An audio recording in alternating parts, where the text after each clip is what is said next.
Sir ಹೇಗೆ sir ಈಗ ಸಂಬಂಧಪಟ್ಟಂಗೆ ಸರ್ ನಿಮ್ಮ ಸಮುದಾಯಕ್ಕೆ ಅನ್ಯಾಯ ಆಗಿದೆ ಅನ್ನುವಂಥದ್ದು ವಿಚಾರಗಳನ್ನ ಪದೇ ಪದೇ ಹೇಳ್ತಾ ಇದ್ದೀವಿ. ಸರ್ ಯಾವ ಥರ ಅನ್ಯಾಯ ಆಗಿದೆ ನೋಡಿ, ಇದನ್ನು ನೂರಾರು ಬಾರಿ ಹೇಳಿದ್ದೇನೆ. ಪರಿಶಿಷ್ಟ ಜಾತಿ ವರ್ಗಗಳಿಗೆ SCP TSP ಹಣ ಕೊಡ್ತಾ ಇರೋದು ಕೇವಲ ಕರ್ನಾಟಕ ಸರ್ಕಾರ ಅಲ್ಲ, ಇದು ಸ್ಪಷ್ಟ. ಯಾಕೆಂದರೆ ಈ ರಾಷ್ಟ್ರದ ಎಲ್ಲ ಸರ್ಕಾರಗಳು ಕೊಡ್ತವೆ. ಯಾವ್ಯಾವ ಡಿಪಾರ್ಟ್ಮೆಂಟಲ್ಲಿ ಎಷ್ಟೆಷ್ಟು ಖರ್ಚು ಮಾಡಬೇಕು ಮಾಡ್ತವೆ.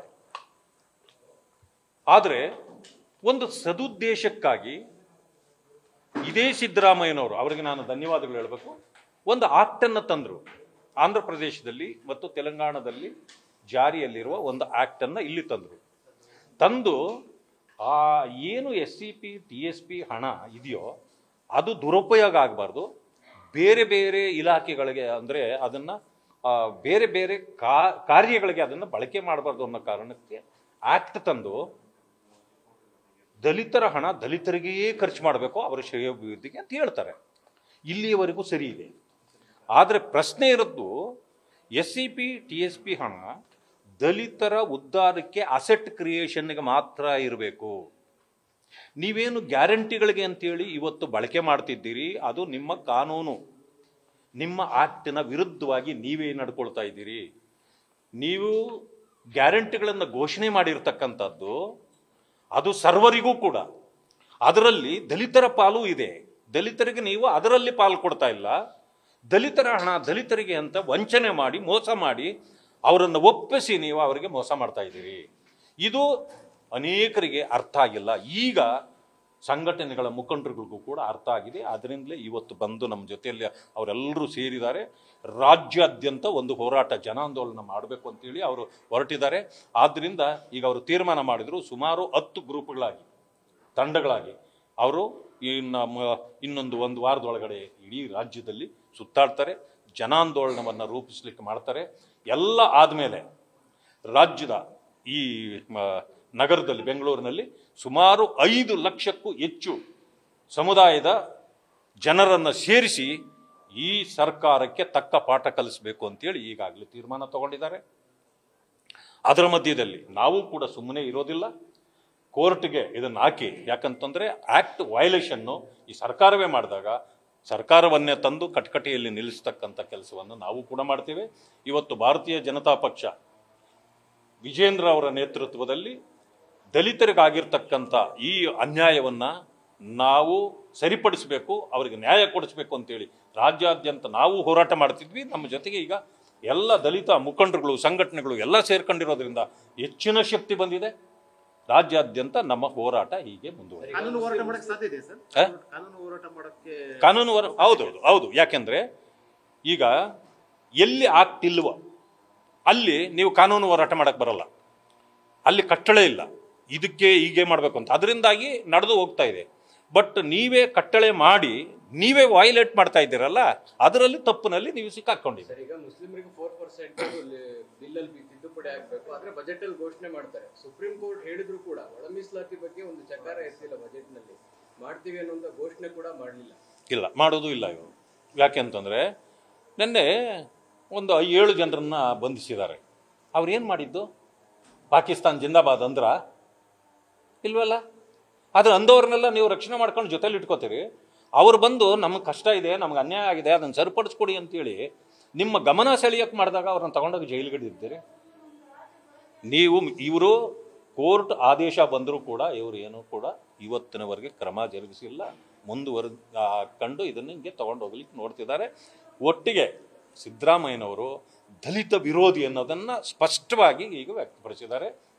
ಕಾಂಗ್ರೆಸ್ನಲ್ಲಿರ್ತಕ್ಕಂಥ ದಲಿತ ನಾಯಕರುಗಳು ದಲಿತರಿಗೆ ನ್ಯಾಯ ಕೊಡಿಸಲಿಕ್ಕೆ ಸಾಧ್ಯ ಇಲ್ಲ. ಯಾಕೆಂದರೆ ಅವರನ್ನೇ ಈಗ ಪ್ರೇರೇಪಣೆ ಮಾಡಿ ಸಿದ್ದರಾಮಯ್ಯನವರು ದಲಿತರನ್ನೇ ಎತ್ತುಕಟ್ಟಿ ದಲಿತರನ್ನ ದಮನ ಮಾಡ್ತಕ್ಕಂಥ ಕೆಲಸವನ್ನು ಅವ್ರ ಕೈಲೇ ಮಾಡಿಸ್ತಾ ಇದ್ದಾರೆ. ಸರ್, ನೀವು ಒಂದು ಮಾತು ಹೇಳಿದ್ರಿ, ದಲಿತರ ಹಣ ತಿಂದಿದ್ದಕ್ಕೆ ಸಿದ್ದರಾಮಯ್ಯನವರು ವೀಲ್ ಚೇರ್ನಲ್ಲಿ ಬರ್ತಿದ್ದಾರೆ ಅಂತ. ಅದಕ್ಕೆ ಬಹಳಷ್ಟು ಒಂದು ಟೀಕೆಗಳು ವ್ಯಕ್ತವಾಗ್ತಾ ಇದೆ. ಇಲ್ಲ, ಅದು ಕೇಳಬೇಕು ಅಂತ ಇಲ್ಲ. ನಿನ್ನೆನೇ ನಾನು ಕ್ಷಮೆ ಕೇಳಿದೆ ಅದಕ್ಕೆ. ಯಾಕೆ ಅಂತ ಹೇಳ್ತೀನಿ, ಒಬ್ಬರನ್ನು ವೈಯಕ್ತಿಕವಾಗಿ ತಗೊಳ್ಳೋದು ನನ್ನ ಜೀವನದಲ್ಲಿ ನಾನು ಯಾವತ್ತೂ ಮಾಡಿಲ್ಲ.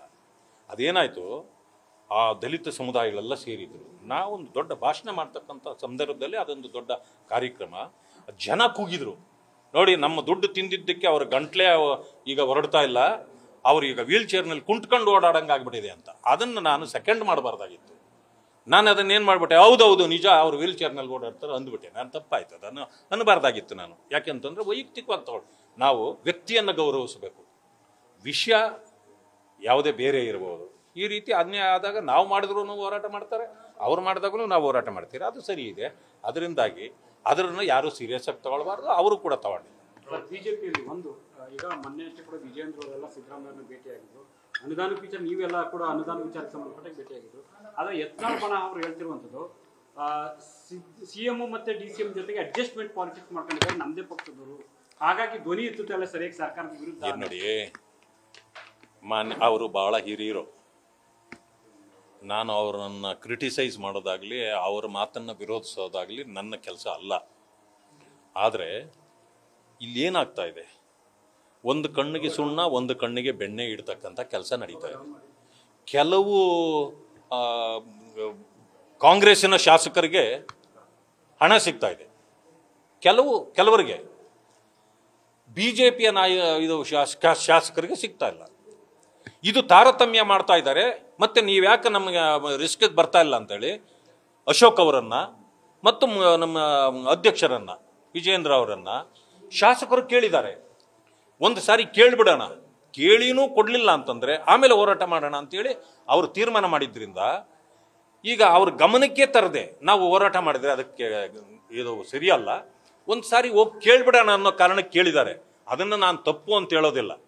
ಆದರೂ ಅವ್ರು ಏನು ಹೇಳಿದ್ದಾರೆ, ಒಂದೊಂದು ಕ್ಷೇತ್ರಕ್ಕೆ ಒಂದು ವರ್ಷಕ್ಕೆ 200 ಕೋಟಿಯಷ್ಟು ಈ ರೀತಿ ಗ್ಯಾರಂಟಿ ಮೂಲಕ ಹಣ ಬರ್ತಾ ಇದೆ, ಅದರಿಂದ ಬೇರೆ ಯಾವುದೋ ಹಣ ಕೊಡೋ ಅವಶ್ಯಕತೆ ಇಲ್ಲ, ಹೋಗ್ರಿ ಅನ್ನೋ ರೀತಿ ಮಾತಾಡಿದ್ದಾರೆ. ಹಂಗಾದ್ರೆ ನಾನು ಕೇಳ್ತೇನೆ, ನೀವು ಗ್ಯಾರಂಟಿಗಳಲ್ಲೇ ಈ 5 ವರ್ಷನ ದುಡಿಬಿಡೋರ ಅಭಿವೃದ್ಧಿ ಮಾಡಲಿಕ್ಕೆ ನಿಮಗೆ ಯೋಗ್ಯತೆ ಇಲ್ವಾ?